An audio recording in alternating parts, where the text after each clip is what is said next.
Year 2014 nung una akong pinadala sa ibang bansa para mag-cover ng FIBA Asia Challenge Cup sa Wuhan, China. Kasama ako dun sa team kung saan pinanalo ni Paul Lee ang bronze medal para sa bayan. 2014 din nung pumunta naman ako ng Incheon, Korea para maghanyo nga sa'yo sa unang Asian Games ko. 2016 naman, nasa Rio de Janeiro, Brazil ako para sa kauna-unahang Olympic Games ko. Noong 2018 sa Melbourne, Australia, ang biyahe ko para sa FIBA Olympic Qualifiers. 2021 ako tumungo ng Tokyo, Japan para sa pangalawang Olympic Games ko at nasaksihan ko ang kauna-unahang gold ng Pinas in over 96 years. At ngayon 2023, balik China na naman ako para sa 19th Asian Games sa Hangzhou. Dito sa video na ito, samahan nyo akong i-relive yung huling Asian Games experience ko. Ikikwento ko sa inyo ano nga ba yung mga struggles and triumphs ng isang TV documentarist kagaya ko.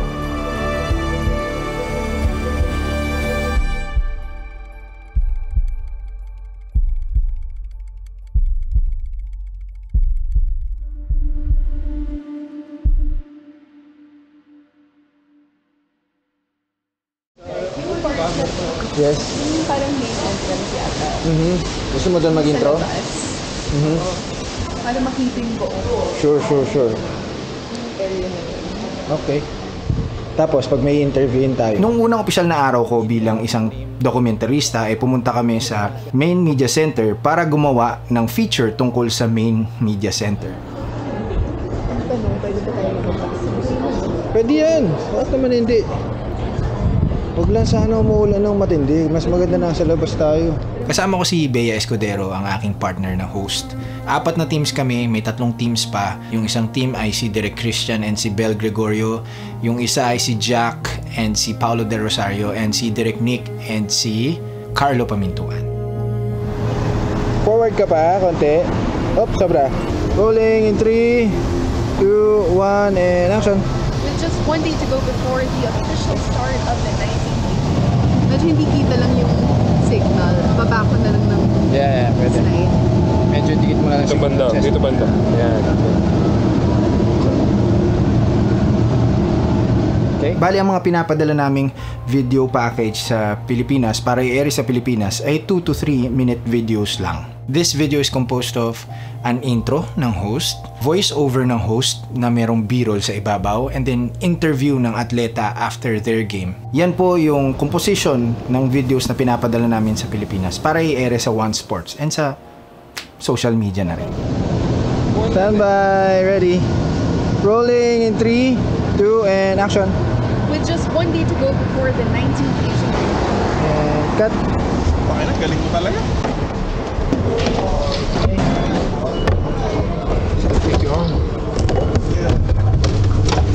Dito sa eksenang to makikita nyo, sinita kami ng guard dahil nga yung dala-dala kong microphone ay wireless, which is a DJI mic. Dito kasi sa China, bawal ang wireless transmitters, mapa drone or mapa camera transmitter. Kahit yung lavalier mics natin, bawal dito sa China. Kailangan mo ng sticker permit para magamit mo sila. Pero this time, sinita ako dahil wala akong sticker permit.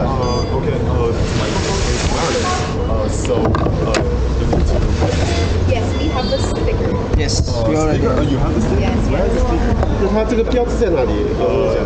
Meron akong sticker pero yung sticker na yun ay para sa camera ko, hindi para sa wireless transmitter ko. Nung una pa lang alam ko na hindi yun yung sticker na hinahanap niya pero pinakita ko pa rin. No. Buti na lang sa eksenang to medyo in sync kami ni Direk Nick para magpalusot. Radio. You don't have this? No. It's not radio. This is Wi-Fi. This is Wi-Fi. Wi-Fi only. Oh. Not the microphone? No. It's not a radio Frequency. No, radio frequency. Okay. So it's a built-in. Wi-Fi. Okay. Don't worry about it. Okay. Yes, no frequency. No frequency. We already talked to them. Yeah. Thank you. Katapos-tapusan nakalusot naman. Pasensya na ho kung against the rules yun, pero 2 to 3 days kasi ang processing niyang sticker permit na yan. And wala na kaming oras dahil kailangan na namin mag-umpisa. And wala rin naman kami intensyon na gamitin sa masama yung mga wireless transmitters na yan. Pwede naman natin. Buong araw kami nag-ikot-ikot ni Bea sa loob ng MMC para i-feature yung mga facilities na ino-offer nito sa mga kagaya naming media practitioners. Sa mga hindi po nakakaalam, ang main media center ay ang convention center kung saan nandoon lahat ng media practitioners na magko-cover ng event, which is yung Asian Games. Lahat ng TV network sa Asia ay nandito. Lahat ng sports network sa Asia ay nandito. Mapa-TV man yan or kung anong platform nandito yan. No, writers, producers, videographers, directors, at kung ano-ano pa na related sa media, no, sa press. Yan. Yung IBC or yung MMC ang main headquarters ng lahat. Sige, pwedeng ano ka, turista mode ka, sige. Anytime. Ako na bala. Oh, tapos walk ka naman papunta dito. Tang nakatingin ka sa kanila. Dito naman, towards me yan. Sige lang. Yeah, flip. Yes. Sige sila yan. Yes. After the day, nabuo naman namin ni Bea yung feature na yan. And I think natuwa naman sila sa output namin.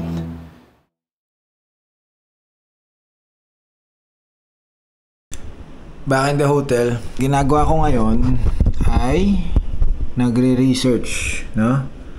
Dito sa kanilang website dahil kailangan na namin mag-book ng shoot 3 days before the match. So, nakikita nyo Sepak Takraw. Merong Pilipinas game sa October 1. Ayan, Philippines-Japan. Okay, so ibubook na namin yan hanggat sa maaga. Yun ang kaibahan ng trabaho ko ngayon dito sa Asian Games kasi producer din ako dito, hindi lang ako editor, no? Hindi lang ako shooter, producer din. Doon nagtutulungan naman kami ng teammate ko, si Bea. Kailangan alam mo rin yung background ng sports, sino yung mga atletang kasali sa Pilipinas. Hindi lang shoot lang ng shoot. Kailangan alam mo rin yung storya, no? Ng mga atleta, yung history nila, saan sila naglaro dati. Yun ang trabaho ng producer. Kailangan makabuo ka ng storya tungkol sa journey nila sa buong Asian Games. Kapag alam mo yung mga details na yun, alam mo yung mga itatanong. So, yun ang trabaho namin dito. Bukas, esports naman kami. Start na ang esports bukas. May game na tayo. For now, later, pupunta kami sa opening dahil magsushoot kami doon. Kasama si Bea, si Sir Nick, at si Bell.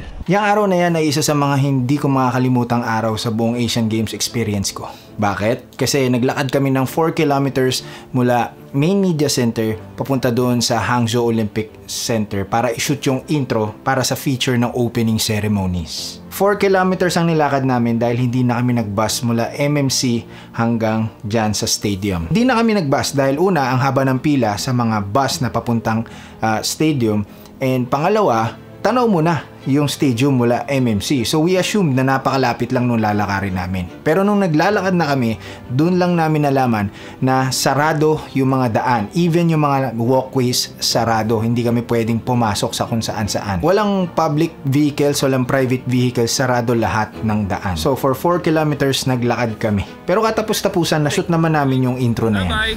One more time in 3, 2, and Meow! More than 5 years of anticipation has led to this. Pagkatapos namin i-shoot yung intro na yan, no, kailangan pa namin ulit maglakad ng 3 kilometers pabalik ng MMC. Sumingit-singit na lang kami sa kung saan-saan. Then di pa tapos dahil 7 PM nasa MMC na kami.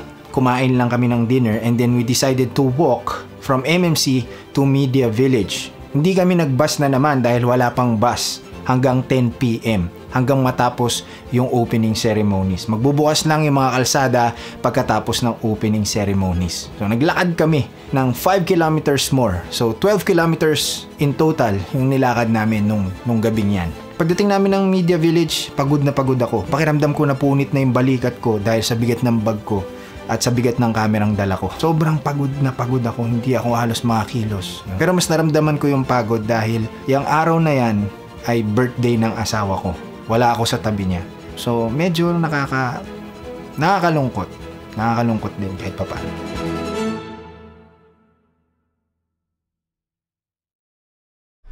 Andito tayo ngayon sa Transport Mall. No, nandito lahat ng buses papunta sa mga venues. Ayan. So, nakikita niyo yung mga bus na yan. No, lahat ng bus na yan ay pupunta sa mga venues. No, iba-ibang venues kasi dito. Hindi lang isang venue. At yung iba malalayo din. The Esports Center takes about 40 minutes. You know. Ayos na. Hindi ako nakaihi. Oh, bakit? Yung toilet na nasa ano. Damn! Yun lang. Lagay mo yan sa vlog mo. Oo. Yung toilet kasi nila dito squatting. Hindi yung ordinaryong toilet. Nakakailang.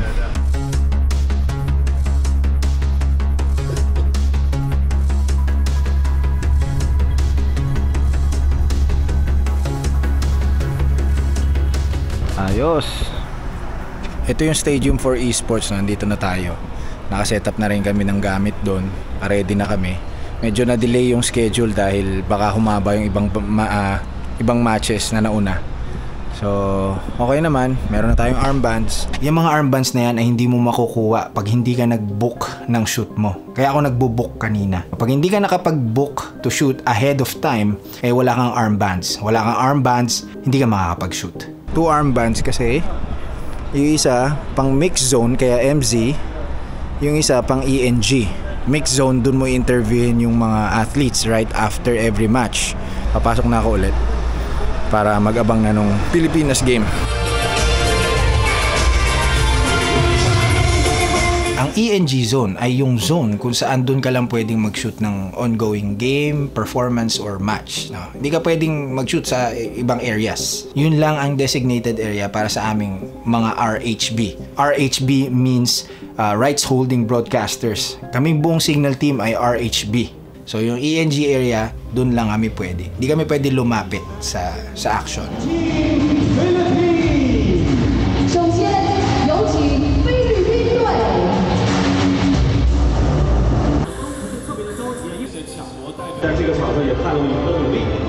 After ng AOV game ng Pinas, takbo na ako sa mix zone kung saan i-interviewin ang mga atletang katatapos lang maglaro. Napaka-late lang ng time frame para umabot ka mula ENG zone to mix zone. Dahil dun sa game area, paglabas ng atleta dun, mix zone agad. Hindi pwedeng ma-miss yung interview, no? Dahil kasama yung interview sa update package na i-air namin sa Pilipinas. Good thing, naabutan naman ni Bea yung mga atleta dahil nauna na siya sa mix zone before the match ends.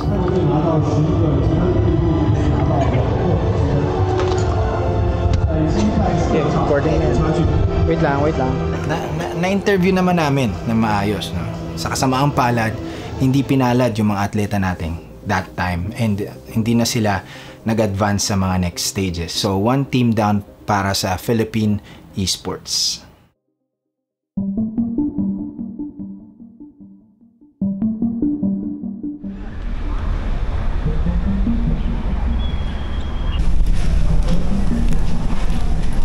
Tatlo na hawak kong camera ngayon. Dito kami sa Taekwondo. Vlogger Life. Hello. Ni hao. The next day, Taekwondo naman ang tinutukan namin ni Bea. This is the second day para sa Taekwondo competition. Yung first day ng Taekwondo, doon unang nagka-medal ang Pilipinas. Yung bronze medal na hatid ni Patrick King Perez. Ito yung pwesto namin, no, sa ENG. Dito lang kami allowed mag-shoot. So every time mag-shoot ka ng ganito, dapat meron kang telephoto. Good thing meron akong telephoto. That's why dinala ko na yung Fujifilm para may telephoto akong 70 to 300. Ako na lang kung di pa sapat yun. Philippines.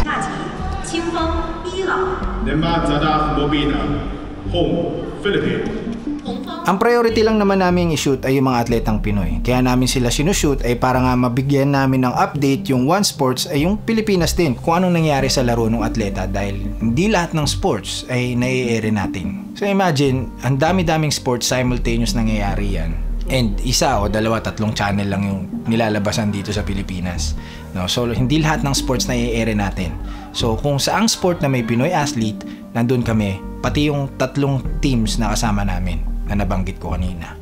Dito sa eksenang ito, hindi pa tapos yung laro pero naisipan na ni Beyang dumiretso sa mix zone para harangin niya yung atleta pagkatapos ng laban niya para ma-interview. Then pagkatapos ng game, sa sobrang kakamadali ko, naiwan ko yung action cam ko. Mga 15 minutes or 20 minutes din siguro itong nakaroll mag-isa doon.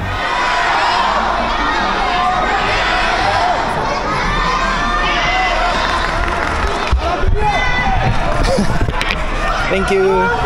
Ayan, nandito ako sa labas, no, kasi nag-shoot ako ng establishing shot. So, meron akong gagamitin mamaya sa video namin. The good thing and also the bad thing about these kinds of events is yung walking distance, no? Laging dapat lalakad ka. It's a bad thing kasi syempre mapapagod ka, dami mong dalang gamit, pero it's also a good thing kasi na-exercise ka. Thank you. Sa kasamang palad, hindi rin pinalad yung mga atleta natin sa araw na ito. So, they are out of the competition.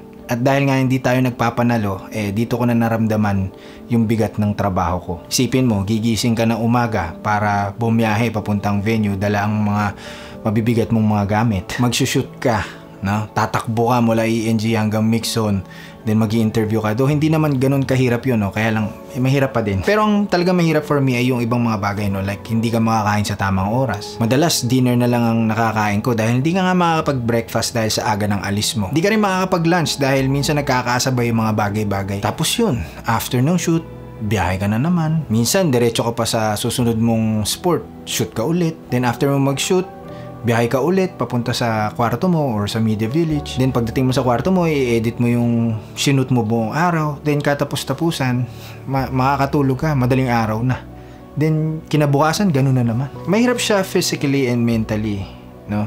Lalo pa at malayo ka din sa pinanguhugutan mo ng lakas, which is yung pamilya mo. Pero kinaya ko naman. And hindi rin po ako nagrereklamo, ha. Tinatrato ko na lang itong mga struggles na to as learning experiences, syempre. And sobrang grateful pa rin naman ako dahil nga nararanasan ko yung mga ganitong bagay. Sabi ko na lang sa sarili ko, mababaon ko itong mga learnings nito habang buhay.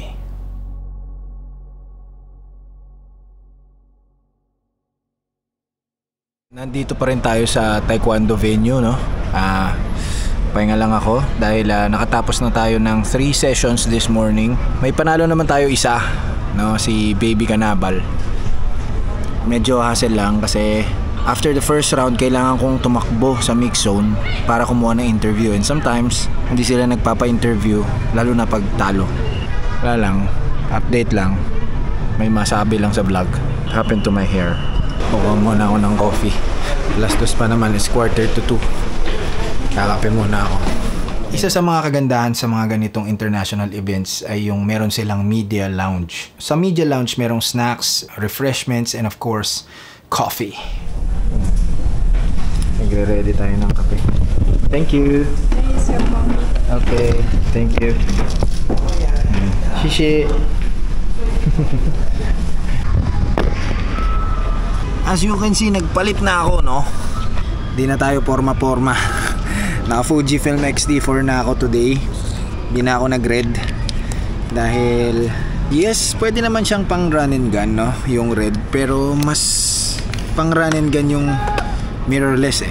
Yes, mas magandang image quality nun and mas flexible, pero nakita ko naman sa demand nung video parang hindi naman kailangan ng 16-bit eh.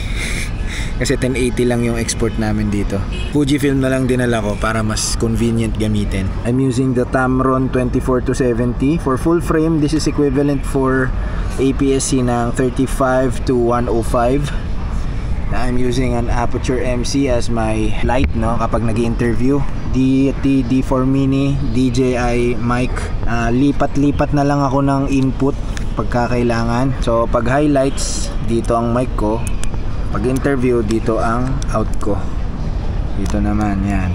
Pag break time, ito ang kape ko. Yan. Kape mo tayo. For the highlights naman, ang gamit kong lente, itong Fujifilm 70 to 300. No? Swak na swak to. Kahit malayo kami sa action, na isusumin ko, no? Nakikita ko yung detalye. Thank you, Fujifilm Philippines. Pangatlo ko na ata to, pang-apat sa araw na to, tong kape na to.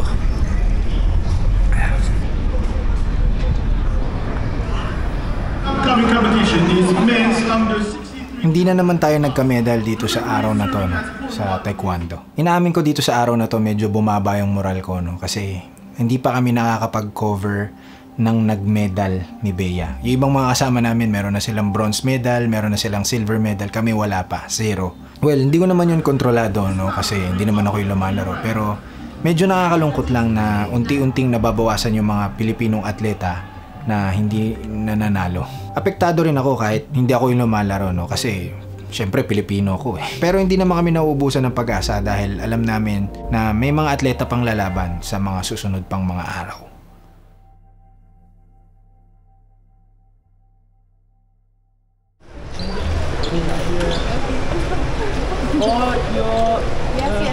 Wala po kami sa Barney's World, pero nandito po kami sa gymnastics area. Ayan. Dahil kulay Barney, I like it so much. First time ko magko-cover ng gymnastics ngayon. No? In all of my years sa sports, ngayon lang ako ng-gymnastics. So, gusto ko mag-cover ng gymnastics dati pa dahil bakat yung mga betlog ng mga lalaki. Joke lang. Pero waiting na ako dito, no?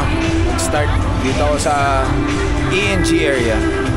And as you can see, meron tayong mga armbands. One is for mixed zone, the other is for ENG. Ano ba ibig sabihin ng ENG, Kuya Rai? ENG means Electronic News Gathering. So, yung mga kasama ko ditong cameraman na nandito sa ENG, kagaya rin ng purpose ko. Pwedeng gumagawa sila ng news item or feature or pwedeng documentary din.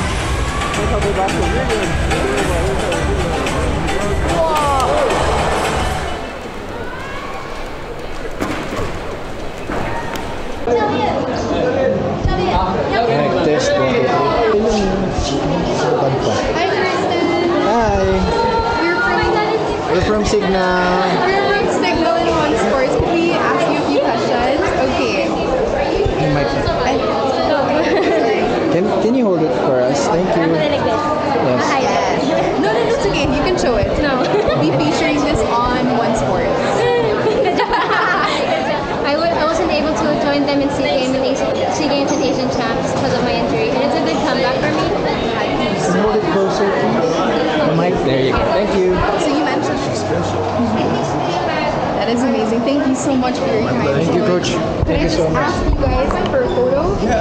Dito sa tagpong ito, medyo nasasanay na ako sa klima ng China, sa sistema ng Asian Games at sa trabaho na kailangan namin gawin. Again, hindi na naman tayo pinalad magka-medal nitong araw na ito sa gymnastics, pero dito sa point na to, nare-realize ko na dapat maging masaya na lang ako para sa mga atleta natin. Kasi ang makapunta ka sa ganitong klaseng torneo, which is the Asian Games, hindi biro yun. Pag nasa Asian Games ka, ibig sabihin you are one of the best athletes in Asia. And dun palang panalo ka na. And sa sports naman, no, at sa kung ano pang kompetisyon at sa kung ano pang mga bagay, kapag ka ginawa mo yung best mo, panalo ka na dun. Dahil ang tanging kalaban mo lang naman ay yung sarili mo. Ready?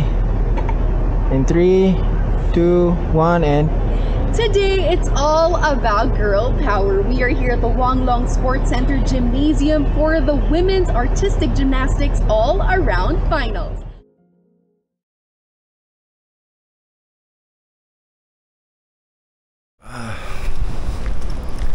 It's my second week na.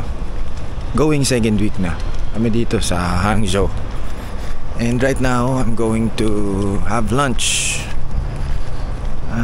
Medyo malamig ulit dahil nag-uulan ulit. Kahapon sobrang init. Pero ngayon medyo maambon na naman. Maglalakad lang ako papunta sa dining hall. It's been a roller coaster ride na. Wow, sobrang cliche nung pagkakasabi. Medyo ang dami nang nangyari. Pasensya na kung hindi ko na na-vlog lahat dahil syempre nagtatrabaho ako dito at ayoko namang unahin yung vlog kaysa sa trabaho. Pero ang dami na nangyari. Ang dami na ring Pinoy na atletang hindi nakapasok sa mga final stages. Yung team namin ni Bea hindi pa nagkakamedal. Dahil konti pa lang yung nagkakamedal, hindi pa kami nakakachempo ni Bea. Pero mamaya athletics kami. Gabi na kami dahil ang kukunan namin ay si EJ Obiena para sa pole vault. And since number 2 siya sa world ranking, we're expecting a medal. Sana makakuha tayo ng ginto At least dito sa Asian Games 2023. Dito sa Asian Games, para makakain ka, meron kang meal card. Yung meal card na yan, loloadan mo yan para magamit mo sa mga media dining halls. 20 yuan or 150 pesos per buffet. Eat all you can na yun. Masarap naman yung mga pagkain. May iba-ibang cuisines, which is really nice. Pero nakakasawa din. Hey! Hey, what's up, guys? Nag-miss ko kayo, direct ah. Oo nga, direct ah. Tapos, may moment kami ni Carlo direct sa sa skateboard. Punta tayo sa room. Kalimutan ko i-vlog, no? Since Mooncake Festival, nagregalo sila ng lantern. Ayan, oh.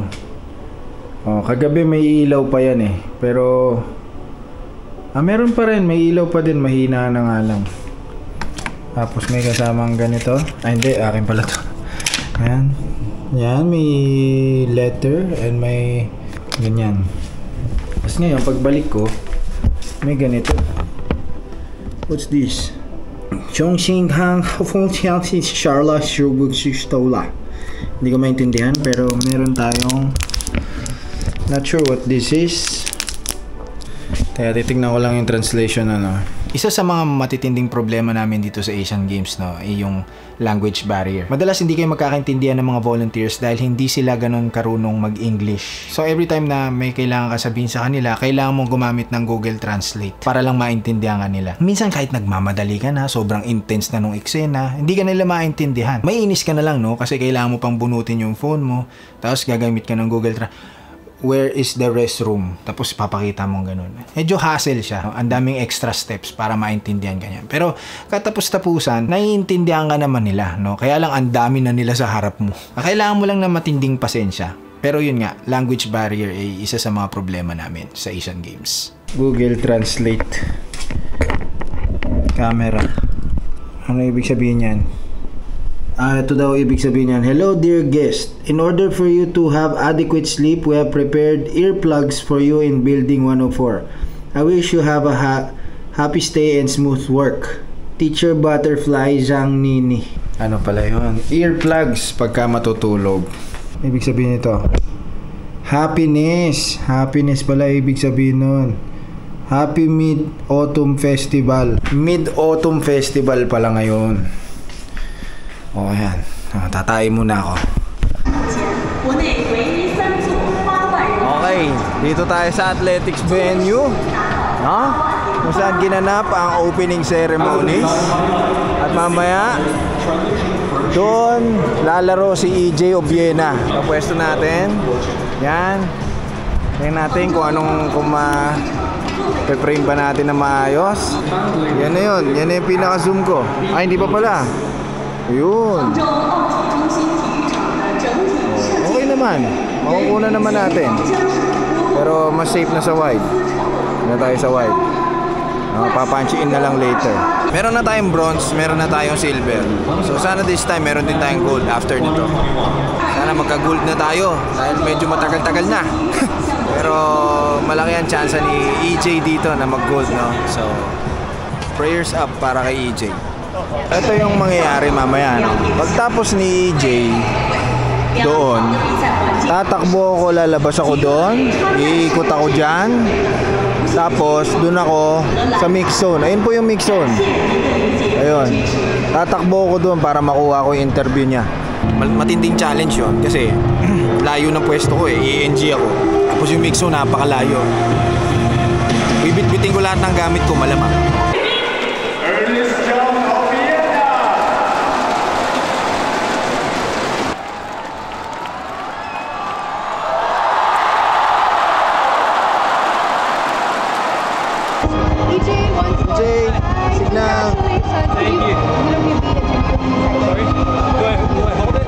Yes, sir. Okay. Alright, EJ, you're back. One more.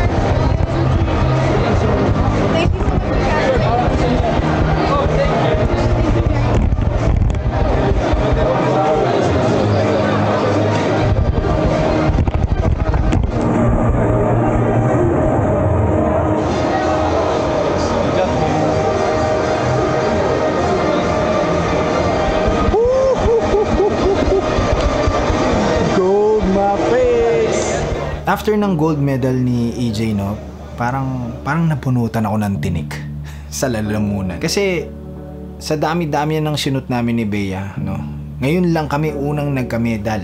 And yung unang medal namin ay ginto pa. So ang sarap-sarap sa pakiramdam. Di lang bilang isang Pilipino, kundi bilang isang dokumentarista. Salamat EJ. Isa kang alamat.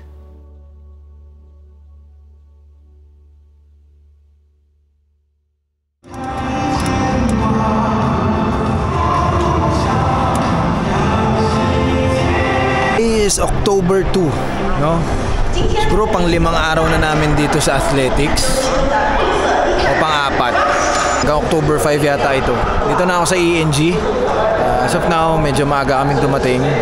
At may 2 atleta tayo for tonight. So, abang-abang lang.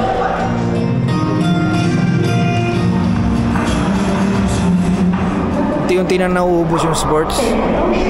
At unti-unti na rin nauubos yung ating mga atleta. Medyo gumagaan na yung trabaho. Paisa-isa na lang yung coverage. Dati tuhog-tuhog pa ng 2 sport, ngayon isa na lang.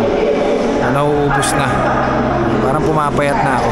Ipapakita ko sa inyo yung sistema bakit kailangan akong manakbo para lang makaabot sa interview from ENG zone to mixed zone. Dito sa athletics, pagkatapos ng event ng atleta, in this case the 100-meter hurdles, diretso na sila agad sa mixed zone. Yan ang finish line at ito ang mixed zone. Napakalapit niyan. So napakakunti lang ng oras ko para umabot ako sa mixed zone. At ang layo ng iikutin ko at aakyatin ko at bababain ko para lang umabot ako sa mixed zone. So kailangan kong magpaka-atleta na rin. Again, pag hindi ako umabot sa mixed zone habang palabas na ang atleta, babay na yun. No second chance para ma-interview mo sila. So kailangan ko rin magpaka-atleta. Eto example. Patapos na 100-meter hurdles ng atleta natin yan. So baklas agad ako. Iniwan ko ang tripod ko at ang bag ko na may laptop at red komodo sa ENG zone.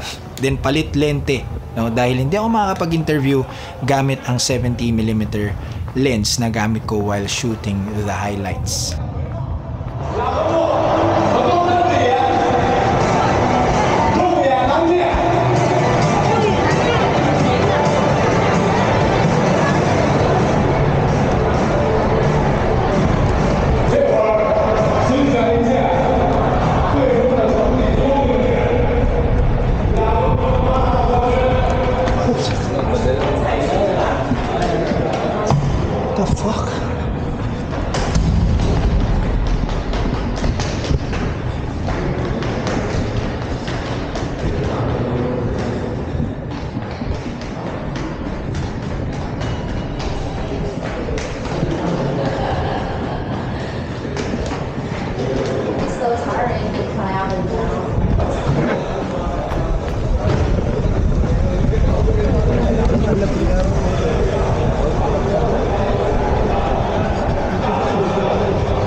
Diba? Pang gold medal din yung ginawa kong yun para rin ako atleta. Ang nakakatawa pa sa eksena na to, no? Hindi marunong magtagalog yung athlete natin na yan, pero tinatagalog namin ni Bea.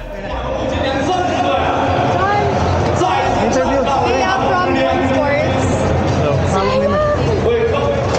I'll get it na lang. Sige, hawak. Pahawak, sir. Thank you. Pahawak, sir. Sabi ng atleta, ha? Buti na lang nung kalagitnaan na-realize namin na hindi siya nakakaintindi ng Tagalog. So in-English na namin siya. Hindi na naman tayo pinalad magka-medal nung gabing yan, no? Pero again, sabi ko nga kanina, natutunan ko na lang maging masaya para sa mga atleta, no? Dahil nakaabot sila sa torneyong ito. So proud na proud pa rin naman kami para sa inyo. Happy pa rin naman kami dahil nasa Asian Games kayo. Pero ang pinaka nagpasaya sa akin nung araw na yan ay yung wedding anniversary namin ng misis ko. Wedding anniversary namin nung araw na yan, no? 11 years na tayo, mahal. I love you.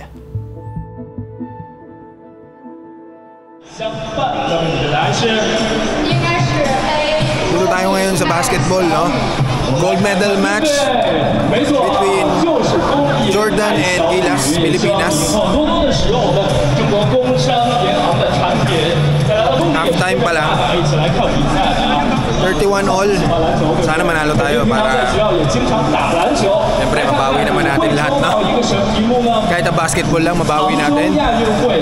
Kahit hindi na yung karagatan. Ang saya ko rin nung nasa basketball venue ako kasi isa to sa mga paborito kong sinushoot. No? Alam nyo naman, nagigilas ako pag nandito sa Pilipinas. No? Gold medal match pa na versus Jordan. Buong Signal team nandito sa venue na to. No? Teamwork yung nangyari that night. Masaya akong nasa ENG zone ako para alalayan si Direct Nick na mag-shoot ng game. Dito sa point na to, last 20 seconds of the game at mukhang mananalo na tayo. Biglang nag-message si Bea sa akin at sabi niya na bumaba ako sa mix zone para mag-interview. So ako naman si sunod, baklas agad ako, then takbo ako pababa. Dala-dala ko yung tripod ko.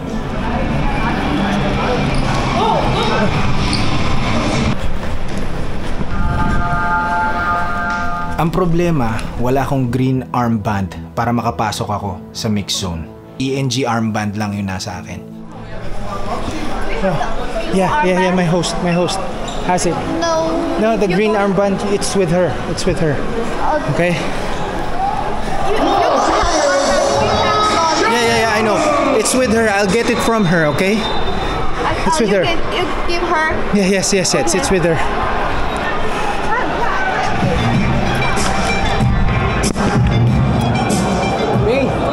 Katapos-tapusan, di rin ako nakapasok ng mixed zone.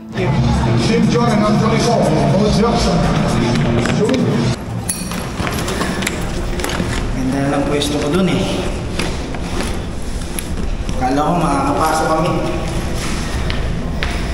Wala ako nung nanalo ang Gilas. Nandito ako sa loob. Second floor, second? Yes. Medyo nang hinayang ako kasi akala ko makukunan ko yung end buzzer. Nasa elevator ako nung nanalo ang Gilas. Di pa ba tapos? Okay. Yun. Pero pag akit ko sa taas, no, sakto naman yung pagtunog ng end buzzer. So, tira ulit or shoot na lang ulit kahit papaano. Ayan, so goal tayo mga idol. Ang sarap. No goal. I know it's no goal for Jordan. I mean, Jordan would have been there first. So, good for both of us. I gotta get it. See you guys. Thanks, Coach. Thank you. Hello po mga Dabber Cats. Yan, si Maymay. Gold po, gold. Goal tayo. Ina. Goal tayo, direct gold. Tindi. Ka-proud. Proud, no? Pero parang iba yung celebration ng China na nanalo tayo sa China. Parang galit sila sa atin kasi tinalo natin sila sa home court nila. So, tendency, lahat sila nag-cheer sa Jordan. Oo, kanina. Parang lahat ng mintis natin, tuwan-tuwa sila. Lahat ng shoot ni RHJ, tuwan-tuwa sila. Yes. Woo! Sabi. Let's go! 1960s pa pala huling tayong nag-gold sa Asian Games basketball. No? History na naman.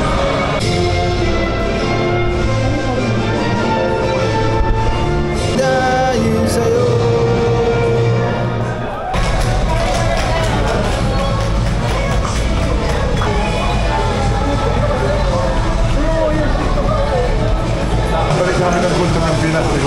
Tindi mo? Ang tindi mo? Megas mo na yun. Megas! Yo!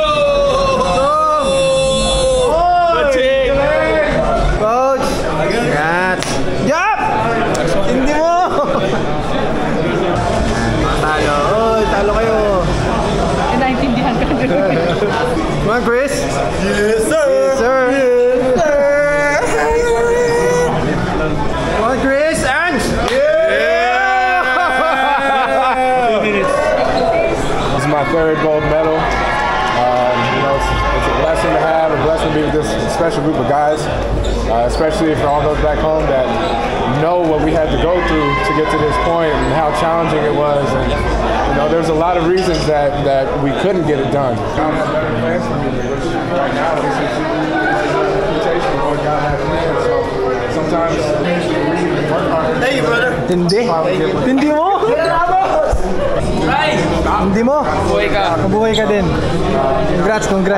Good job, bro, man. Eto susunod para talaga si Kobe Bryant to. Tropa ko to, tingnan mo nga.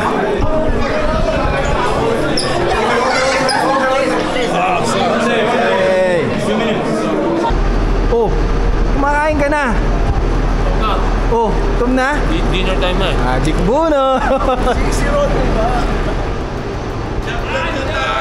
Napakasaya sa pakiramdam dahil after 61 years nakaginto tayo and history was made. Nakakatuwa lang dahil nung Tokyo Olympics, nasa Tokyo ako nung nanalo si Hidilyn ng first ever gold medal natin. No? That's history. Tulog nga lang ako nung nangyari yon, pero nandun ako sa Tokyo. And then nasa Asian Games, Hangzhou ako nung nanalo tayo ng gold in over 61 years sa basketball. Nakaka-proud lang. Congrats, Gilas Pilipinas.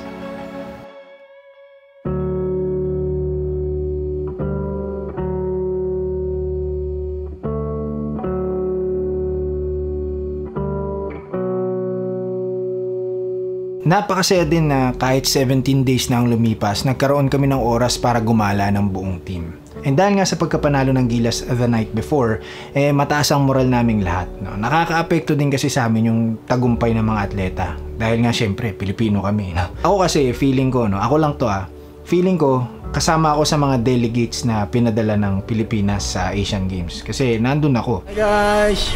Hello po! Hello po! Hello po! Magawa kami ngayon ng 30-minute show. Baba mo lang na ganyan. Pwede! Oo, dire. Sige, laban yan. After namin maggala, bumalik kami ng MMC para i-shoot yung 30-minute recap show namin ng buong Asian Games. Ready? 3, 2, 1, roll! Rolling tayo, ha? Rolling! Sambay direct lang sa taas. Direct. Sambay pa. Ha? 2 shot. Pero magsusolo. Ne, solo muna, Paolo. Okay. Okay. Pagbulo mo, tol. Sorry. Ready? In 3, 2, and 1. Welcome back to this 19th Asian Games wrap-up, and of course now we move 3-cam on. setup yon, then pinag-usapan ng mga hosts yung mga lowlights and highlights ng buong Asian Games. As our hosts relive the moments, dito ko na naramdaman yung lungkot, no? Dahil malapit nang matapos ang trip na to. Umiiral na yung sepangs ko this time dahil alam kong mamimiss ko yung buong experience. At the same time, dito ko rin naramdaman syempre yung excitement to go home. No? Sa point na to, sobrang miss ko na ang asawa ko, no? Ang mga anak ko, at ang Pilipinas kong mahal. Okay, countdown to roll. Ready? 3, 2, and roll. Muna. Sambay pa. In 3, 2. Welcome back to the 19th Asian Games wrap-up, still here in Hangzhou, China.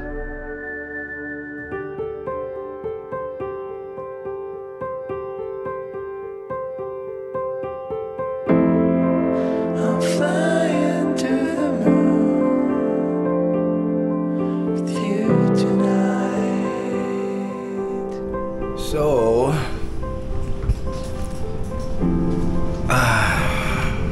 it's time to go. No? Mamimiss ko tong lugar na to. Mamimiss ko tong kwarto na to. Yan. Mamimiss ko tong room na to. Isa sa mga pinakamagandang rooms na nagkaroon ako.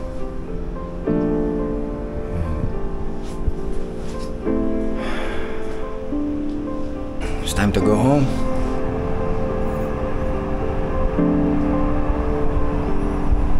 I will miss you, Hangzhou.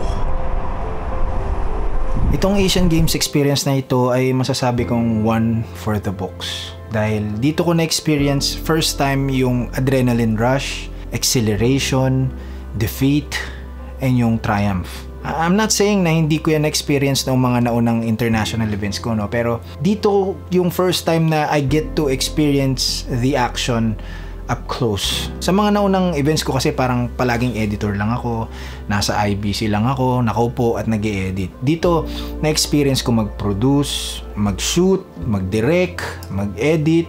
Dito na-experience ko mapuntahan yung karamihan sa mga venues, na-experience kong matalo, no, kasama ng mga atleta, and na-experience ko ring manalo kasama ng mga atleta. Espesyal itong Asian Games na to para sa akin dahil nabigyan ako ng opportunity to test my limits and go the extra mile. Napakagaling lang ng pagkaka-host ng Hangzhou, China, no? Olympic levels ang pinamalas nilang hosting dito. Mula sa volunteers, accommodation, food, facilities, at napakarami pang iba. Napakaganda rin ng lineup ng team namin dito sa China, no? Pati yung team na nasa Pilipinas, nasa signal office sa Mandaluyong, no? Iba yung samahan, iba yung tulungan, no, iba.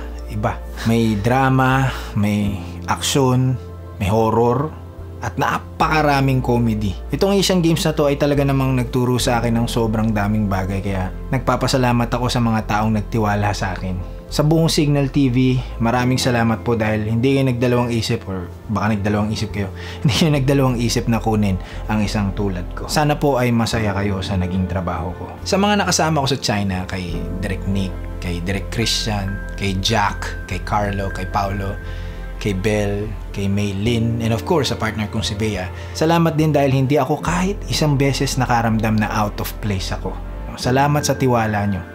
Kay Sir Edgar, Sir Fritz, Anthony and Andrew, mamimiss ko yung mga samahan nating lahat, no? Sobra. Yung mga Pusoy Nights and Mr. Everywhere Mysteries natin, mamimiss ko lahat yun. Salamat din syempre sa asawa at mga anak ko, no? Syempre dahil binigyan nyo ako ng pagkakataong itaguyod pang lalo o muli ang pamilya natin. Sana proud kayo sa akin. And syempre dun sa nasa taas, no? Thank you po. Maraming salamat po sa inyo. Salamat din sa'yo dahil pinanood mo to kahit napakahaba nito. 谢谢 Hangzhou, 西道我们再次见面. Once again, this has been Ryan Adenshal. Thanks so much for being here and see you in the next video.